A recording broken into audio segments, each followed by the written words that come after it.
Abọru-Bọye kì í ṣe tàwọn onífá, èdè Yorùbá pọ́nbélé ni. Tọ́pẹ́ Alabi ló sọ bẹ́ẹ̀. Gbajúgbajà akọrin ẹ̀mí nì Tọ́pẹ́ Alabi táwọn èèyàn kan ń sọ oríṣiríṣi ọ̀rọ̀ sí nítorí àwọn èdè tó lò nínú orin tó kọ nílé ìjọsìn kan láìpẹ́ yìí ti sọ̀rọ̀ lórí awuyewuye tó ń lọ lórí orin náà. Tọ́pẹ́ tó fẹ́ràn láti máa lo àwọn ìjìnlẹ̀ èdè Yorùbá nínú àwọn orin ẹ̀ ló mẹ́nuba Abọru-Bọye nínú fídíò orin tuntun tó ń jà rànyìnrànyìn lọ́wọ́ lásìkò tó ń kọrin. Apá kan nínú orin yìí ni Tọ́pẹ́ ti sọ pé àbíyè ni mí, orúkọ mi nìyẹn, mo dẹbọ, mo rú, mo yè. Orin yìí ló ti bí rògbòdìyàn lórí ẹ̀rọ ayélujára.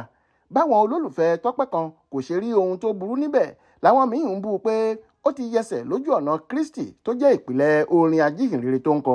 Bákan náà ni àwọn ẹlẹgbẹ́ ẹ̀ tí wọ́n jọ ń kọrin ẹ̀mí àtàwọn aṣáájú kìrìsìtẹ́nì míì ń sọ̀rọ̀ burúkú sí i lórí orin náà.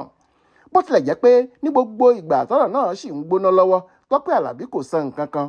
Ṣùgbọ́n nígbà tó padà jáde láti tan ìmọ́lẹ̀ sí èdè tó lò táwọn èèyàn kan ní èdè àwọn babaláwo ni, Tọ́pẹ́ ní ìjìnlẹ̀ èdè Yorùbá ni, àti pé àwọn ọ̀rọ̀ bíi ẹbọ jẹyọ láwọn ibì kan nínú Bíbélì. Àwọn èdè tó jinlẹ̀ tó sì nítumọ̀ yìí sì wà lára àmì ìdámọ̀ òun gan alára. Ó ní a rí nínú Bíbélì pé Dáfídì rúbọ ìgbàgbọ́ sí Ọlọ́run. Àbí kí ló dé tí wọn ò ṣe kọ ìrúbọ ní èdè Gẹ̀ẹ́sì tàbí èdè míì nínú Bíbélì? Èdè Yorùbá ni. Bẹ́ẹ̀ mi ò sì rò pé èdè pàtàkì kan wà fáwọn oníṣẹ̀ṣe nìkan. Gbogbo wa la jọ ń sọ èdè Yorùbá yìí. Ábúráhámù rúbọ nínú Bíbélì. Ṣé Ọlọ́run kò gbà á ni? Àbí ti Áísákì ni kò gbà? Táwọn kan bá fẹ́ máa fi èdè yìí dára, tí wọ́n fẹ́ máa lò ó bí àmì ìdámọ̀ wọn, kò sóhun tó burú níbẹ̀. Tí àwa náà bá sì gbèrò láti máa lò ó, mi ò rò pé ó burú jù. Láti túbọ̀ fìdí ọ̀rọ̀ ẹ̀ múlẹ̀, Tọ́pẹ́ Alabi gba inú ìwé Roman orí 12 ẹsẹ̀ 1 lọ nínú Bíbélì. Ó ní, nítorí náà mo fi ìyọ́nú Ọlọ́run bẹ̀ yín, ẹ̀yin ará, kí ẹ̀yin kí ó fi ara yín fún Ọlọ́run ní ẹbọ ààyè mímọ́ ìtẹ́wọ́gbà, èyí ni iṣẹ́ ìsìn yín tí ó tọ̀nà. Ọ̀rọ̀ pé ó jẹ́ ìtẹ́wọ́gbà yìí ni àbọrú, nígbà tí ẹbọ ààyè yẹn jẹ́ àbọyè.